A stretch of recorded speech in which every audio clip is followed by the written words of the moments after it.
तो hello student, मैं के चंदन गुप्ता स्वागत करता हूं आप लोगों को इस चैनल में। तो जो भी छात्र या छात्राएं बिहार बोर्ड एग्जाम 2026 में क्लास 10th के विद्यार्थी जाने वाले हैं, उन लोगों की समझिए वीडियो खास है, क्योंकि अब जो है लगभग 4 से 5 महीना का समय बच गया है।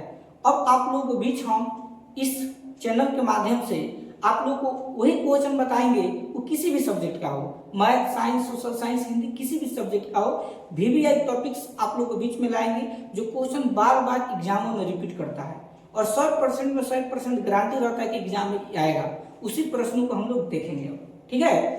तो अगर आप लोग चैनल से नहीं जुड़े होंगे तो प्लीज चैनल से जुड़ जाइएगा, क्योंकि आप लोग एग्जाम में 4 चांद लगाने के लिए हम एक से बढ़कर एक आप लोगों के बीच में क्वेश्चन लेकर आएंगे, ठीक है। तो इस वीडियो में हम 2 क्वेश्चनों को बताएंगे और दोनों प्रश्न अगर सीख गए तो समझिए कि 2 नंबर का सवाल आता है एग्जाम में, ठीक है। तो दो नंबर यह सवाल है, एग्जाम में अगर पूछ देगा तो आप लोगों से छूटेगा नहीं।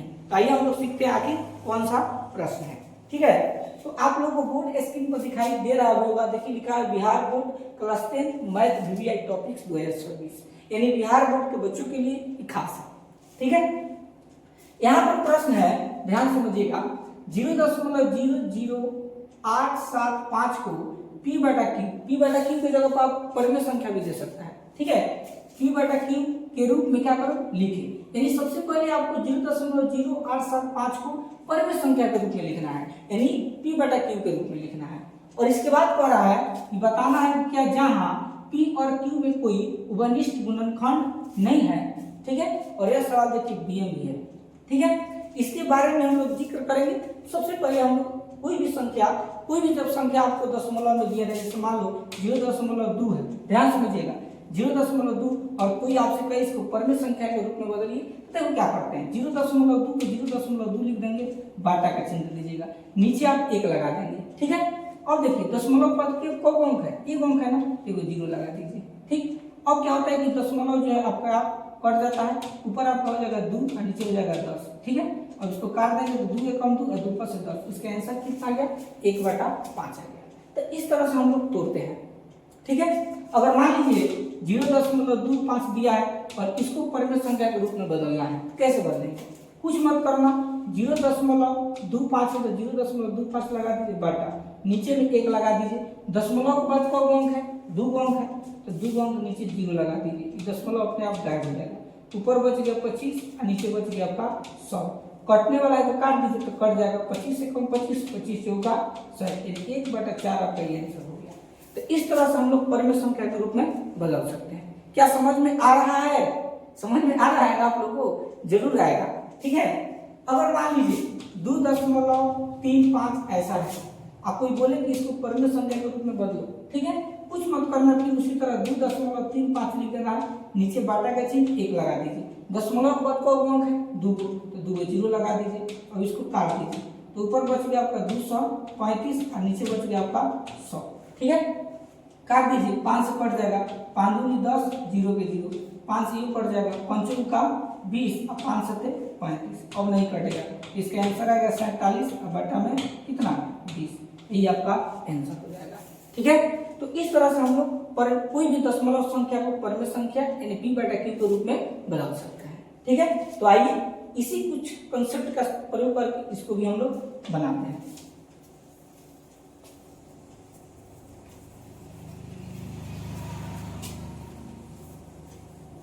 तो देखो यहाँ पर क्या दिया हुआ है, 0.0875, ठीक है, 0.0875, इसको जो है परिमेय संख्या के रूप में बदलना है। तो यहाँ पर बराबर के चिन्ह दे दीजिए। आपको क्या बताया, जो संख्या आपको देगा उसको सेम टू सेम लिख दीजिए, 0.0875, अब बाटा में क्या लगा देंगे 1।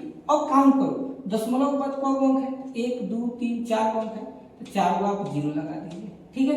अब ऑटोमेटिक आपका दशमलव कट गया, तो 0 का तो कोई महत्व नहीं होता है, ऊपर आपको बच गया 875, 875, अब बाटा नीचे आपको बच गया कितना 10,000, ठीक है।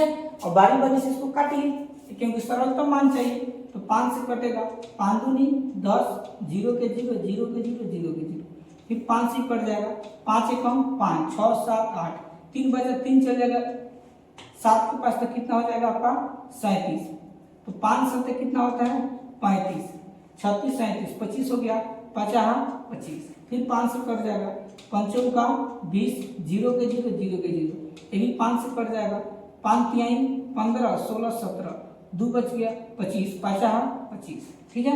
फिर 5 से कट जाएगा, 8 से 40 और 0 के 0, 5 से भी कट जाएगा, 5 से 35, ऊपर कितना बच गया आपका 7 और बटा नीचे कितना बच गया 80, 7 बटा 80 आपका क्या हो गया आंसर हो गया। यानी इसको जो है हम परिमेय संख्या के रूप में बदल दिए, ठीक है। अब आपसे क्या पूछ रहा है, ध्यान समझिएगा। अब कह रहा है देखो कि जहां P और Q में कोई उभयनिष्ठ गुणनखंड, ध्यान समझिएगा, उभयनिष्ठ गुणनखंड नहीं हो, कोई उभयनिष्ठ गुणनखंड नहीं होना चाहिए। उभयनिष्ठ गुणनखंड का मतलब होता है ना प्यारे बच्चों कि अगर कोई संख्या मिला, जैसे मान लो 4/6 है, तो अगर आपसे कोई पूछे कि क्या 4/6 में उभयनिष्ठ गुणनखंड है, तो यस है, क्योंकि देखो 2 दूनी 4, 2 तिहाई 6 कट रहा है। लेकिन 2/3 को काटेंगे, अब आपका 2/3 मिल गया, तो नहीं कट सकता है, क्योंकि कटेगा तो 1 से कटेगा या स्वयं से कटेगा। तो जब कोई संख्या कटवे नहीं करे, एक सर्वोत्तम मान आया है, तो उसको बोलते हैं उभयनिष्ठ गुणनखंड नहीं है। अगर कोई संख्या है जैसे 4/6, तो ये उभयनिष्ठ गुणनखंड था क्योंकि कट रहा है। जब कोई संख्या नहीं कटे तो समझिए कि उसमें उभयनिष्ठ गुणनखंड नहीं है। तो 7/80 बच गया, तो अब किसी भी संख्याओं से अगर भाग देंगे हम लोग ऊपर नीचे, तो किसी से नहीं कटेगा। कटेगा तो या तो 1 से कटेगा और नहीं तो स्वयं से कटेगा। 1 से मतलब कि 7 में 1 से भाग देंगे तो कट जाएगा, 1 में 80 से भाग देंगे तो कट जाएगा, 7 में भाग दीजिएगा 7 से तभी कटेगा, 80 में 80 से भाग देंगे तभी कटेगा। कहने का मतलब कि स्वयं से कट रहा है। और जो संख्या से आप लगा रहे हैं वो ऊपर से भी कटना चाहिए, नीचे भी कटना चाहिए।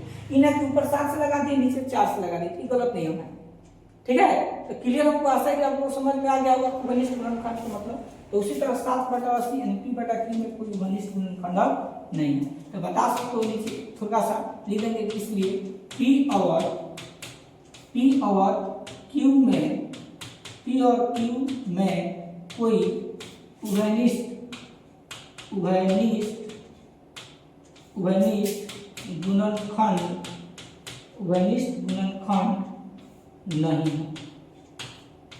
उभयनिष्ठ गुणनखंड नहीं है, ठीक है। ये आपका बनकर रेडी हो गया। क्या आप लोगों को समझ में आया? जरूर आया होगा, उम्मीद है। कमेंट करके जरूर बताइए कि सर समझ में आया है, ठीक है। चलिए एक और प्रश्न है इसी से जुड़ा हुआ, उस सवाल को हम लोग देख लेते हैं, ठीक है। देखिए यहाँ पर भी सवाल है 1.8 को भिन्न के सरलतम रूप में बदले, लेकिन यहाँ पर प्यारे बच्चों क्या होगा, आपका बार का चिन्ह लगा होना चाहिए। यहाँ पर कौन सी का चिन्ह? बार का चिन्ह। बार का महत्व तो बहुत इंपॉर्टेंट है, इसलिए ध्यान समझिएगा, ठीक है। तो 1.8 को भिन्न के सरलतम रूप में बदलना है, वही बार का चिन्ह है, और ये भी सवाल BM है, ठीक है। चलिए सबसे पहले हम लोग बार का मतलब समझते हैं। जैसे मान लो 1.4 है और इस पर बार का चिन्ह लगा हुआ, इसका मतलब क्या हुआ? इस बार का चिन्ह का मतलब होता है ना कि बार बार रिपीट कर रहा है, ठीक है। 1.4 के ऊपर बार का चिन्ह का मतलब 4 4 4 बार बार आ रहा है। अगर मान लीजिए 0.25 इस पर आपका बार का चिन्ह लगा हुआ है, इसका मतलब इसको हम लिख सकते हैं 0.25 25 25 समझिए, आपको समझना है। हम आप लोगों को इतना बेहतरीन तरीका से समझा देंगे ना, एग्जाम में कोई भी सवाल आएगा तो छूटेगा नहीं। अगर मान लीजिए इसी के जगह पर 1.3 और बार के चिन्ह है, आप कहें इसको P/Q के रूप में बदले, तो इसको सबसे पहले हम लोग क्या लिख सकते हैं? 1.3 डॉट ऐसे लिख सकते हैं, ठीक है। तो अगर 1.8 के ऊपर बार का चिन्ह, इसको अगर हम आप लोगों को समझा दे रहे हैं तो कोई भी संख्या बन सकता है। यानी इसके जगह पर आपका 1.2 के ऊपर बार का चिन्ह हो, 0.3 के ऊपर बार का चिन्ह हो, 0.7 के ऊपर बार का चिन्ह, सब सवाल उसी तरह बनेगा, ठीक है। देखिए कैसे हम लोग समझते हैं। तो सबसे पहले आपको मानना पड़ेगा इसमें, ठीक है। तो इसको मानेंगे हम लोग x, लिखो हल। तो लिखेंगे माना कि x बराबर 1.8 ऊपर बार का चिन्ह, ठीक है।